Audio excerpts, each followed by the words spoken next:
കോഴിക്കോട്ടാണ്. കോഴിക്കോട്ടെ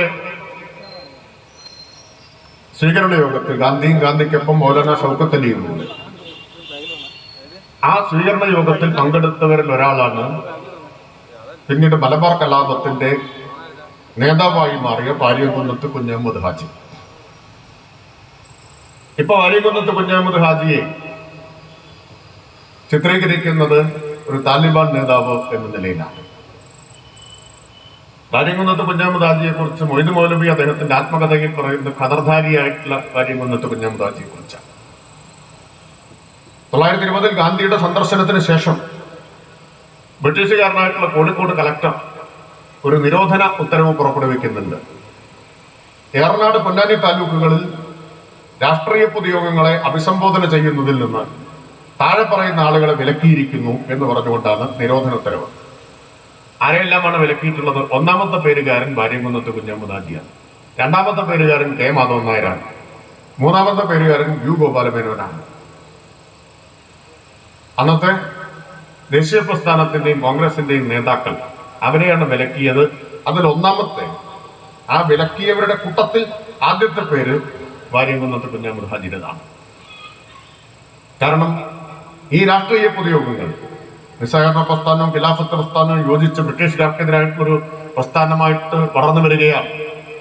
അതിന്റെ ഭാഗമാണ് ഈ രാഷ്ട്രീയ പൊതുയോഗങ്ങൾ. ബ്രിട്ടീഷ് ഗവൺമെന്റിനെതിരാണ്, ബ്രിട്ടീഷ് വാഴ്ചക്കെതിരായിട്ടുള്ളതാണ് എന്ന് തിരിച്ചറിഞ്ഞുകൊണ്ടാണ് അതിനെ വിലക്കുന്നത്.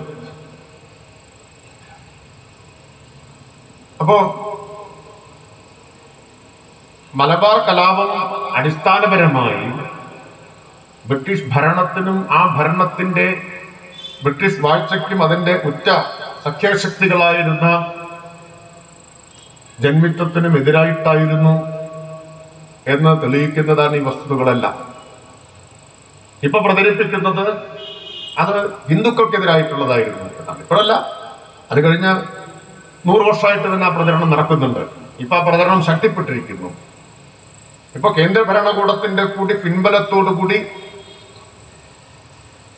കഴിഞ്ഞ 100 വർഷമായി പ്രചരിപ്പിച്ച ചരിത്ര വിരുദ്ധമായിട്ടുള്ള വസ്തുതയെ ചരിത്രമായി പ്രതിഷ്ഠിക്കാനുള്ള ശ്രമമാണ് ഇപ്പൊ നടക്കുന്നത്. ICHR ഉപയോഗിച്ചുകൊണ്ട് ഇതാണ് ചരിത്രം എന്ന് സ്ഥാപിക്കാനാണ്. ഇത് ഹിന്ദുക്കൾക്കെതിരായിട്ടുള്ള മുസ്ലിങ്ങളുടെ കൂട്ടക്കൊലയായിരുന്നു എന്ന വ്യാഖ്യാനം, വളച്ചൊടിച്ച ചരിത്ര വ്യാഖ്യാനം ഔദ്യോഗികമായി അടിച്ചേൽപ്പിക്കാനുള്ള ശ്രമമാണ് ഇപ്പോ കേന്ദ്ര സർക്കാർ നടത്തിക്കൊണ്ടിരിക്കുന്നത്. അതുകൊണ്ടാണ് ഈ രക്തസാക്ഷികളുടെ പേരെല്ലാം അതിൽ നിന്ന് നീക്കം ചെയ്യുന്നത്. ഒന്നാമതായിട്ട് ഇത് ബ്രിട്ടീഷ് ഗവൺമെന്റിനെതിരായിട്ടുള്ളതായിരുന്നു.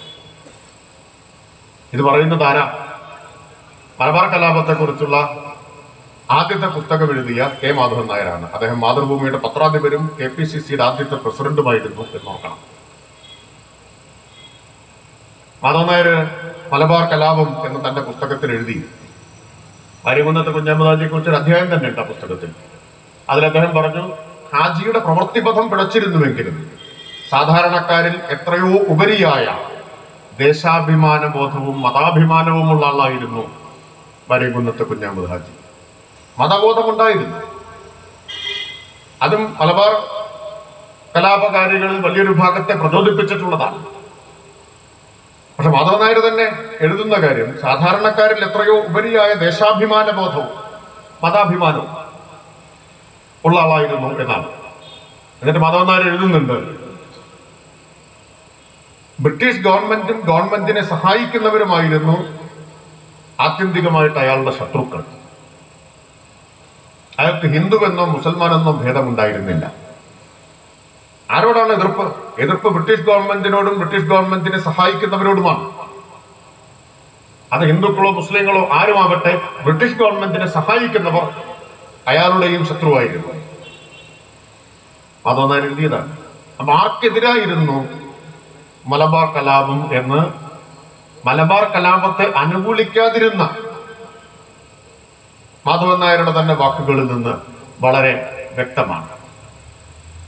മാത്രമല്ല, ബ്രിട്ടീഷ് ഗവൺമെന്റിനെ പിന്തുണച്ച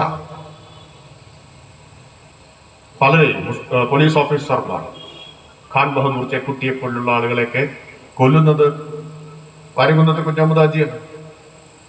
ഖാൻ ബഹദൂർ ചേക്കുട്ടി എന്ന് പറഞ്ഞാൽ കുപ്രസിദ്ധനായിട്ടുള്ള പോലീസ് ഓഫീസറാണ്. വിരമിച്ച ശേഷവും യൂണിഫോം ഉപയോഗിക്കാൻ ബ്രിട്ടീഷ് ഭരണകൂടം അനുമതി നൽകിയ പോലീസ് ഓഫീസറാണ് ഖാൻ ബഹദൂർ ചേക്കുട്ടി. മുസ്ലിമായിട്ടുള്ള അദ്ദേഹത്തെ കൊല്ലുന്നത് വരകുന്നത്താണ്. അതിനർത്ഥം പരിഗണന മുസ്ലിമാണോ അല്ലയോ എന്നുള്ളതായിരുന്നില്ല, മതപരമായ പരിഗണനയായിരുന്നില്ല, ബ്രിട്ടീഷ് ഗവൺമെന്റിനൊപ്പമാണോ അല്ലയോ എന്നുള്ളതായിരുന്നു. അതായിരുന്നു പ്രധാനപ്പെട്ട പരിഗണന. എതിർപ്പിന്റെ ബ്രിട്ടീഷ് ഗവൺമെന്റിനൊപ്പമുള്ളവരെല്ലാം ആരുടെ ശത്രുവാണ്? മലബാർ കലാപകാരികളുടെ ശത്രുവായിരുന്നു. ബ്രിട്ടീഷുകാരിൽ നിന്ന് മോചിപ്പിക്കാൻ വേണ്ടിയിട്ടാണ്, ജന്മിമാരിൽ നിന്ന്, ആ ചൂഷണത്തിൽ നിന്ന് കർഷക ജനസാമാന്യത്തെ മോചിപ്പിക്കാൻ വേണ്ടി നടത്തിയിട്ടുള്ള സായുധ കലാപമാണ്. അതൊന്നായിരുന്നു തന്നെ എഴുതുന്നുണ്ട്. മറ്റൊന്നുകൂടി 1857 ശേഷം ഇന്ത്യയിൽ ബ്രിട്ടീഷ് ഗവൺമെന്റുമായിട്ട് നടന്നിട്ടുള്ള ഏറ്റവും ഘോരവും ഗംഭീരവുമായിട്ടുള്ള സായുധ സമരം മലബാർ കലാപമാണ് എന്നാണ്. 1857 പ്രത്യേകത എന്താ? അതാണ് ഒന്നാം സ്വാതന്ത്ര്യ സമരം. നമുക്കത് ഒന്നാം സ്വാതന്ത്ര്യ സമരമാണെങ്കിൽ ബ്രിട്ടീഷുകാർക്ക് ശിപ്പായി ലഹളയാണ്. 921 നമുക്ക് മലബാർ കലാപമാണെങ്കിൽ ബ്രിട്ടീഷുകാർക്ക് എന്താണ്? മാപ്പിള ലഹളയാണ്. ബോധപൂർവമാണ് മാപ്പിള ലഹള എന്ന പ്രയോഗം അവർ നടത്തുന്നത്. ശിപ്പായി ലഹള എന്ന് പ്രയോഗിക്കുന്നതും ബോധപൂർവം തന്നെയാണ്. അതിനെ സ്വാതന്ത്ര്യ സമരമായിട്ട് അവർ അംഗീകരിച്ചിരുന്നില്ല. ശിപ്പായിമാർ നടത്തിയിട്ടുള്ള ഒരു ലഹളയാണ്. പക്ഷെ നമ്മളെ സംബന്ധിച്ചത് ഒന്നാം സ്വാതന്ത്ര്യ സമരമാണ്. ബ്രിട്ടീഷ് മേധാവിത്വത്തിനെതിരായിട്ടുള്ള ആദ്യത്തെ സംഘടിതമായിട്ടുള്ള പോരാട്ടം. മാത്രമല്ല, ഡൽഹിയിൽ അധികാരം പിടിച്ചടക്കുകയും ചെയ്തു, കുറച്ച് ദിവസത്തേക്കാണെങ്കിലും. അതാണ് ഒന്നാം 887 പ്രത്യേകത. ഏതാണ്? ആ 887 ശേഷം ഇന്ത്യയിൽ ബ്രിട്ടീഷ് മേധാവിത്വത്തിനെതിരായി നടന്നിട്ടുള്ള ഏറ്റവും സംഘടിതമായ, ഏറ്റവും ഘോരമായിട്ടുള്ള സായുധ സമരം ഇതാണ് എന്ന് മാധവൻ നായരാണ് പറയുന്നത്. മാധവൻ നായർ മാത്രമല്ല, മോഴിക്കുന്നത്തെ ബ്രഹ്മദത്തൻ നമ്പൂതിരിപ്പാടുണ്ട്. അദ്ദേഹം ചെർപ്പുളശ്ശേരിയിലെ കോൺഗ്രസ് കമ്മിറ്റിയുടെ പ്രസിഡന്റാണ്. അദ്ദേഹത്തിന്റെ ആത്മകഥയുണ്ട്, ഖിലാഫത്ത് സ്മരണകൾ. യഥാർത്ഥത്തിൽ കേരളത്തിൽ വേണ്ടത്ര വായിക്കപ്പെടാതെ പോയിട്ടുള്ള ഒരു പുസ്തകമാണ്. ആ പുസ്തകത്തിൽ മോഴിക്കുന്നത്തെ ബ്രഹ്മദത്തൻ നമ്പൂതിരിപ്പാട് പറയുന്നുണ്ട്, സാമുദായികമായിട്ടുള്ള കാരണങ്ങളല്ല ലഹളയിലേക്ക് നയിച്ചത്, രാഷ്ട്രീയ മർദ്ദനമാണ് എന്നാണ്. രാഷ്ട്രീയ മർദ്ദനമാണ്. 1857 ശേഷം ബ്രിട്ടീഷുകാർക്കെതിരായിട്ട് ഇന്ത്യയിൽ നടന്ന ഏറ്റവും ശക്തമായിട്ടുള്ള പോരാട്ടമാണ് എന്ന് മോഴിക്കുന്നത്ത് ബ്രഹ്മദത്തൻ നമ്പൂതിരിപ്പാടും അദ്ദേഹത്തിന്റെ ഖിലാഫത്ത് സ്മരണയിൽ എഴുതുന്നുണ്ട്. മോഴിക്കുന്നത്ത് ബ്രഹ്മദത്തൻ നമ്പൂതിരിപ്പാട് ഇതിൽ പ്രതിയായ ആളാണെന്ന് ഓർക്കണം. മലബാർ കലാപത്തിൽ പങ്കെടുത്ത കുറ്റത്തിന് അറസ്റ്റ് ചെയ്യപ്പെടുകയും വിവരണാതീതമായിട്ടുള്ള പീഡനങ്ങൾക്കും മർദ്ദനമുറകൾക്കും വിധേയനായി തീരുകയും ഒടുവിൽ ശിക്ഷിക്കപ്പെട്ട് കോയമ്പത്തൂർ സെൻട്രൽ ജയിലിൽ അടയ്ക്കപ്പെടുകയും ചെയ്തിട്ടുള്ള ആളാണ് മോഴിക്കുന്നത്ത് ബ്രഹ്മദത്തൻ നമ്പൂതിരിപ്പാട്. അദ്ദേഹം അസന്നിഗ്ധമായി പറയുന്നുണ്ട്, മതപരമോ സാമുദായികമോ ആയിട്ടുള്ള കാരണങ്ങളല്ല ലഹളയ്ക്ക് പിന്നിലുള്ളത് എന്ന്.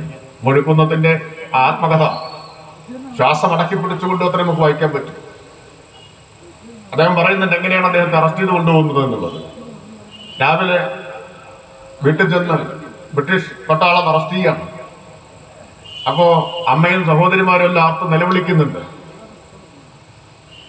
അറസ്റ്റ് ചെയ്ത് കൈ രണ്ടും ഒരു കയർ കൊണ്ട് കൂട്ടിക്കെട്ടി, അതേ കയർ കൊണ്ട് തന്നെ കഴുത്തിലും കെട്ടി അദ്ദേഹത്തെ പിടിച്ചു കൊണ്ടുപോയി.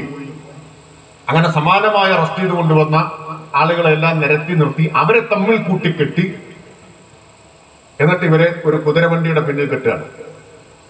എന്നിട്ട് ആ കുതിരയെ ഓടിക്കുകയാണ്. ആ കുതിരയുടെ പിന്നിൽ ഇങ്ങനെ പരസ്പരം ബന്ധിതരായിട്ടുള്ള അറസ്റ്റ് ചെയ്യപ്പെട്ട 10-15 പേർ, അവര് കുതിര പായുന്ന വേഗത്തിൽ അവരെയും ഓടിക്കുകയാണ്. കുറച്ചു ദൂരമല്ല, ചെർപ്പുളശ്ശേരിയിൽ നിന്ന് ആദ്യം കാറൽമണ്ണയിലേക്ക്, അവിടെ നിന്ന് തിരിച്ച് ചെർപ്പുളശ്ശേരി വാണിയംകുളം വഴി ഷൊർണൂർ റെയിൽവേ സ്റ്റേഷൻ വരെ. ഇന്നത്തെ റോഡല്ലെന്ന് ഓർക്കണം. കുതിരയെ പായുന്ന അതേ വേഗത്തിനൊപ്പം ഈ മനുഷ്യരെ ഓടിക്കുകയാണ്. ഷൊർണൂർ റെയിൽവേ സ്റ്റേഷനിൽ എത്തുമ്പോഴേക്കും മൃതപ്രായരായി മാറിയിരുന്നു ഇവരെല്ലാം, ജീവച്ഛവങ്ങളായി മാറിയിരുന്നു. അവിടെ വെച്ച് വീണ്ടും മോഴിക്കുന്നത്തിനെ മാത്രം പ്രത്യേകമായിട്ട് പിടിച്ചുകൊണ്ടുപോയി ക്രൂരമായിട്ട് മർദ്ദിക്കുകയാണ്. ജയിലിൽ കൊണ്ടുപോയിട്ട് മർദ്ദനം തുടരുകയാണ്. നാസി തടവറയിലേക്ക്, കോൺസെൻട്രേഷൻ ക്യാമ്പുകളിലേക്ക് ഭീകരമായിട്ടുള്ള പീഡനങ്ങളെ കുറിച്ച് നമ്മൾ കേട്ടിട്ടുണ്ട്. അതിനെ അനുസ്മരിപ്പിക്കുന്ന തരത്തിലുള്ള പീഡനങ്ങൾക്ക് വിധേയനായ ആളാണ് മലബാർ കലാപത്തിന്റെ കുറ്റം ചുമത്തി അറസ്റ്റ് ചെയ്യപ്പെട്ട മോഴിക്കുന്നത്ത് ബ്രഹ്മദത്തൻ നമ്പൂതിരിപ്പാട്. അപ്പൊ അദ്ദേഹം തന്നെ സാക്ഷ്യപ്പെടുത്തുകയാണ്. ഇത് പ്രതിയായ അദ്ദേഹം സാക്ഷ്യപ്പെടുത്തുന്നു, സാമുദായികമോ മതപരമോ ആയിട്ടുള്ള കാരണങ്ങളായിരുന്നില്ല ഇതിന്റെ പിന്നിലുള്ളത്.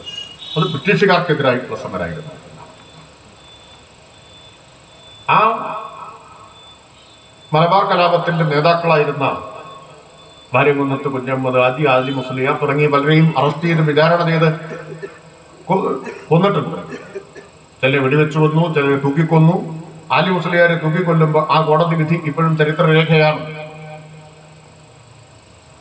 രാജ്യദ്രോഹ കുറ്റം ആരോപിച്ച് തൂക്കിക്കൊല്ലുന്നതിന്റെ കാരണം എന്താണ്? ബ്രിട്ടീഷ് ചക്രവർത്തിക്കും ഗവൺമെന്റിനും എതിരായിട്ട് യുദ്ധം ചെയ്തു എന്നാണ്. ഹിന്ദുക്കൾക്ക് എതിരായിട്ട് അക്രമം കാണിച്ചു എന്നല്ല.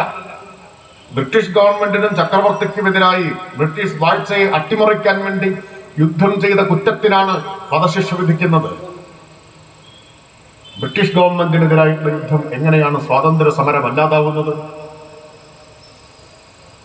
ബ്രിട്ടീഷുകാർക്കെതിരായിട്ടുള്ള സമരം സ്വാതന്ത്ര്യ സമരമല്ലെങ്കിൽ പിന്നെ ആർക്കെതിരായിട്ടുള്ള സമരമാണ്?